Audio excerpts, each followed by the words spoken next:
আসসালামু আলাইকুম। মাসখানেক আগে বাংলাদেশের বাজারে অফিসিয়ালি লঞ্চ করা হয় পোকো M3, যেটা কিনা বাজেট ডিভাইসে নার্জো 20 এর কম্পিটিটর। আজকে আমি হাজির হয়েছি পোকো M3 এর খুঁটিনাটি সকল বিশ্লেষণ নিয়ে। আমি আছি আপনাদের সাথে জাহিদ হাসান, আপনারা দেখছেন বি টেকনিক্যাল থেরাপি। তো চলুন দেরি না করে শুরু করা যাক।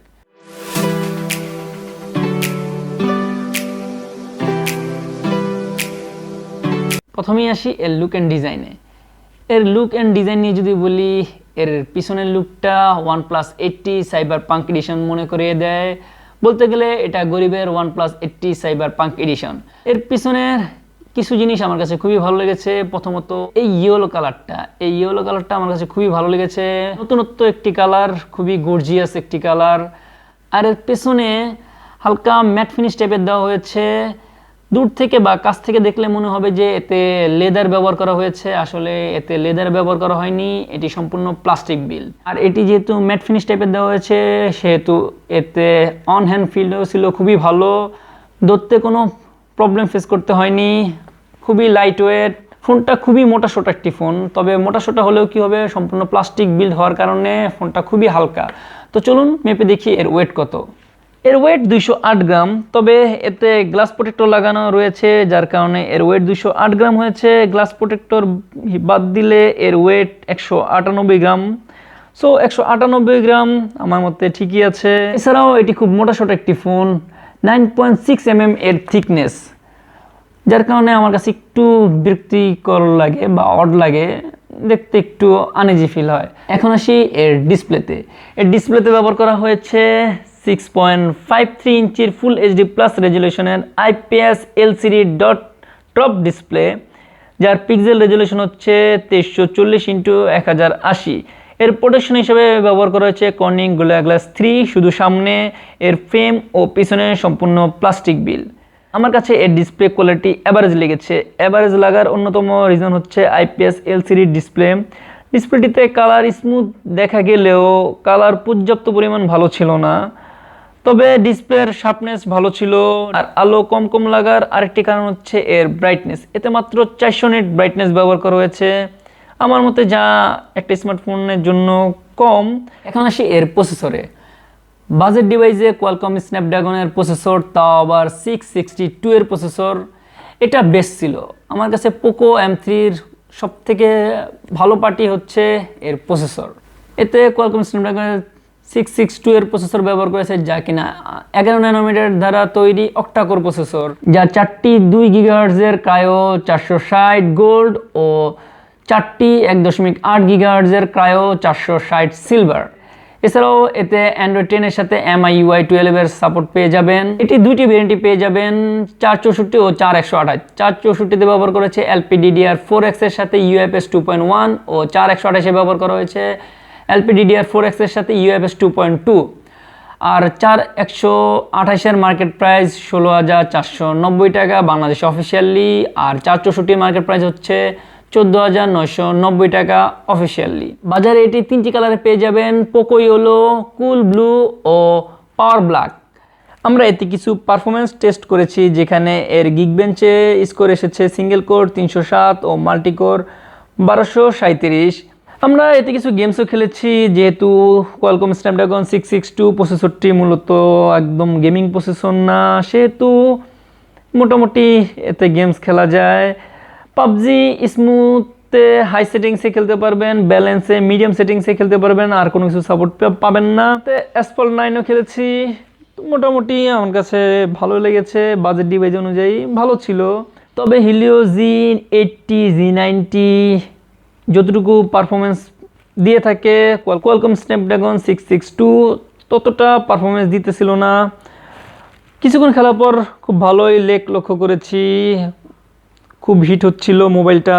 এছাড়াও ভালোই ফ্রেম ড্রপ লক্ষ্য করা গিয়েছে। তো যাই হোক, এই ছিল এর গেমিং পার্ট। আমার মতে গেমারদের জন্য এটা বেস্ট হবে না। এতে 6000 mAh এর ব্যাটারি ব্যবহার করা হয়েছে, এবং কি চার্জিং টেকনোলজি হিসাবে 18 ওয়াট এতে সাপোর্ট করবে। এর বক্সে 22.5 ওয়াটের চার্জার প্রোভাইড করা হয়েছে। এখন আসি এর অডিওতে। এতে ডুয়েল স্পিকার ব্যবহার করা হয়েছে, যার ফলে এর সাউন্ড কোয়ালিটি খুব লাউড ছিল। আমার কাছে সাউন্ড কোয়ালিটি মোটামুটি অ্যাভারেজ লেগেছে।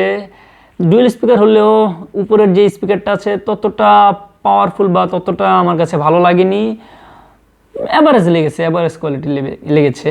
তো যাই হোক, আপনারা শুনে দেখেন এর সাউন্ড কোয়ালিটি কেমন, আর অবশ্যই কমেন্টসে জানাবেন আপনাদের কাছে কেমন লেগেছে।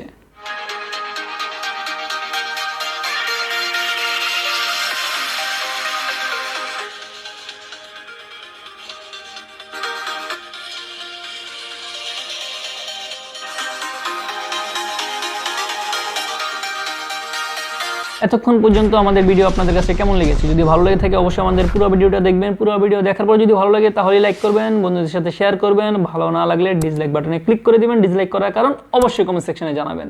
এখন আসি এর ক্যামেরাতে। এর পিছনে 3টি ক্যামেরা ব্যবহার করা হয়েছে, যার মেন সেন্সর হচ্ছে 48 মেগাপিক্সেলের, আর অন্য দুটি হচ্ছে একটি 2 মেগাপিক্সেলের ডেপথ সেন্সর ও অন্যটি হচ্ছে 2 মেগাপিক্সেলের ম্যাক্রো সেন্সর। এতে কোনো আল্ট্রা ওয়াইডের ক্যামেরা দেওয়া হয়নি, সো যার কারণে আমি একটু ডিসঅ্যাপয়েন্টেড।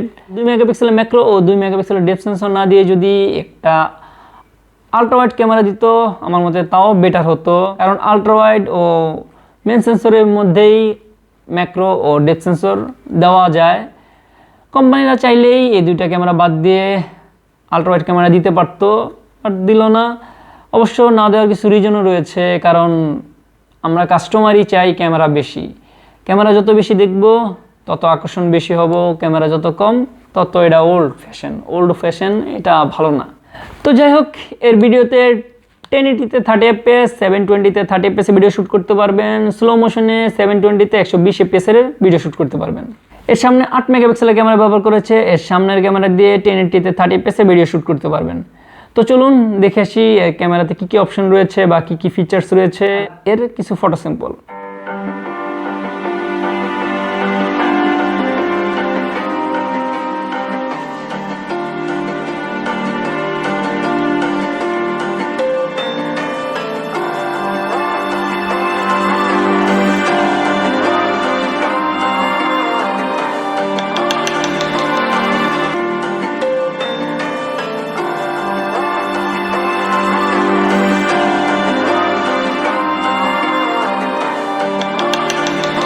মোটামুটি সকল ধরনের ফিচার্স পেয়ে যাবেন, ব্লুটুথ 5.0, ওয়াইফাই, জিপিএস সহ নানা ধরনের ফিচার্স রয়েছে। আর সেন্সর নিয়ে যদি বলি, এতে খুঁটিনাটি সকল ধরনের সেন্সরই রয়েছে, প্রক্সিমিটি সেন্সর, কম্পাস সেন্সর, এছাড়াও এতে রয়েছে side mountain fingerprint scanner, face unlock. তো চলুন সাইড মাউন্টেন ফিঙ্গারপ্রিন্ট স্ক্যানার ও ফেস আনলক টেস্ট করে দেখি। এর সাইড মাউন্টেন ফিঙ্গারপ্রিন্ট স্ক্যানার আমার কাছে খুবই দুর্বল মনে হয়েছে। এই বাজেটে রিয়েলমি বা ওপ্পো বা যারাই অফার করতেছে এর থেকে খুবই ভালো কাজ করে। এর ফিঙ্গারপ্রিন্ট স্ক্যানার ততটা ভালো লাগেনি আমার কাছে, অ্যাভারেজ থেকেও কম লেগেছে, খুবই স্লো ছিল, আর একটু ফাস্ট হওয়ার দরকার ছিল। আর যদি ফেস আনলক দেখি, এর ফেস আনলকও ততটা ফাস্ট না, খুবই slow. Face unlock, fingerprint scanner দুটি আমার কাছে খুবই স্লো মনে হয়েছে। এখন আসি এর ভালো খারাপ দিক নিয়ে। এর ভালো দিক নিয়ে যদি বলি, এর প্রথম ভালো দিক হচ্ছে লুক অ্যান্ড ডিজাইন। এর দ্বিতীয় ভালো দিক হচ্ছে এতে ম্যাসিভ 6000 mAh এর ব্যাটারি ব্যবহার করা হয়েছে। এর তৃতীয় ভালো দিক হচ্ছে এতে কোয়ালকম স্ন্যাপড্রাগনের প্রসেসর ব্যবহার করা হয়েছে। চতুর্থ ভালো দিক হচ্ছে এতে ফুল HD+ রেজুলেশনের ডিসপ্লে ব্যবহার করা হয়েছে। এখন যদি এর খারাপ দিকগুলো বলি, এর প্রথম খারাপ দিক আমার কাছে মনে হয়েছে ফোনটি খুবই মোটা-সোটা একটি ফোন, যার কারণে আমার কাছে একটু বিরক্ত লাগতেছিল। আসলে এত মোটা হওয়ার প্রয়োজন ছিল না। আর আরেকটা জিনিস লক্ষ্য করলে দেখতে পারবেন, ডিসপ্লের চারো সাইড দিয়েই এই ইয়েলো কালারটা দেখা যায়, মানে ইয়েলো কালারটা ডিসপ্লের সাইড দিয়েও বাড়তি করে দেওয়া হয়েছে, যার কারণে চড়ায়ও সেটটা বেশি হয়ে গিয়েছে। এছাড়া এর পরের খারাপ দিক হচ্ছে এর ব্রাইটনেস। এতে 400 নিট ব্রাইটনেস ব্যবহার করা হয়েছে, তবে আমার মনে হয় না এতে 400 নিট ব্রাইটনেস পাওয়া যায়। এর পরবর্তী খারাপ দিক হচ্ছে এর কালার। কালারটা আসলে খারাপ, কারণ কালারটা গর্জিয়াস প্লাস দেখলে খুব ভালো লাগে, তবে যখন কিনবেন তখন ভালো লাগবে, 1 মাস ভালো লাগবে বা কিছুদিন ভালো লাগবে, কিছুদিন পরে আর ইয়েলো কালারটা ততটা ভালো লাগবে না, একটু কার্টুন টাইপের লাগবে। এর পরবর্তী খারাপ দিক এর ক্যামেরা কোয়ালিটি আমার কাছে খুবই পুর লেগেছে, ততটা ভালো লাগেনি। এর ক্যামেরা কোয়ালিটি এই বাজেটে অন্যান্য ডিভাইসে এর থেকে খুব ভালো ক্যামেরা প্রোভাইড করে থাকে। এরপরে খারাপ দিক এর ডিসপ্লেতে ব্রাইটনেস কম, যার কারণে গেমস খেলে মজা পাওয়া যায় না। এছাড়া IPS এর ডিসপ্লে হলেও ডিসপ্লেটা খুবই অ্যাভারেজ কোয়ালিটি ছিল, সবগুলা কালার অ্যাকুরেটভাবে দেখা যাচ্ছিল না, প্লাস একটু ঝাপসা ঝাপসা দেখা যাচ্ছিল, মানে ফ্যাকাশে ফ্যাকাশে টাইপের। এখন যদি বলি আপনাদের এটা নেওয়া উচিত কি উচিত না, এখানে কিছু কথা আছে। প্রথমত কথা, এই বাজেটে আসলে কোয়ালকম স্ন্যাপড্রাগনের 662 এর প্রসেসর প্লাস আপনার লুক অ্যান্ড ডিজাইন, যেখানে OnePlus N10 এ 662 এর প্রসেসর দেওয়া হয়েছে প্রায় অফিসিয়ালি 35,000 টাকা প্রাইস, আনঅফিসিয়ালি 23-24,000 টাকা। সেখানে অফিসিয়ালি 15,000 টাকা ডিভাইসে কোয়ালকম স্ন্যাপড্রাগন 662 এর প্রসেসর, সেদিক দিয়ে এটা এগিয়ে। কিন্তু এর কিছু নেগেটিভ দিকের কারণে আমি আপনাদের সেটটি নেওয়ার জন্য আগ্রহ পোষণ করতে পারতেছি না। এর থেকে আরও ভালো ভালো সেট পেয়ে যাবেন মার্কেটে খোঁজাখুঁজি করলেই। আর আপনারা যদি বলেন, অবশ্যই আমি একটা ভিডিও বানাবো যে 20,000 টাকার নিচে সেরা 5টি স্মার্টফোন কোনগুলো। তো যাই হোক, আজকে আমার ভিডিও এতটুকুই। যদি আমাদের ভিডিও আপনাদের কাছে ভালো লেগে থাকে অবশ্যই লাইক করবেন, বন্ধুদের সাথে শেয়ার করবেন। কেউ যদি আমার চ্যানেল নতুন হয়ে থাকেন অবশ্যই আমার চ্যানেলটি সাবস্ক্রাইব করবেন, সাবস্ক্রাইব করে পাশে বেল আইকনটি ক্লিক করে অল প্রেস করে দেবেন, যাতে আমার ভিডিওর সকল নোটিফিকেশন সবার আগে আপনার মোবাইলে পেয়ে যান। আর কেউ যদি সাবস্ক্রাইবার হয়ে থাকেন তাকে অসংখ্য ধন্যবাদ। দেখা হবে পরবর্তী কোনো ভিডিওতে। ততক্ষণ পর্যন্ত ভালো থাকবেন, সুস্থ থাকবেন, বিডি টেকনিক্যাল থেরাপির সাথেই থাকবেন।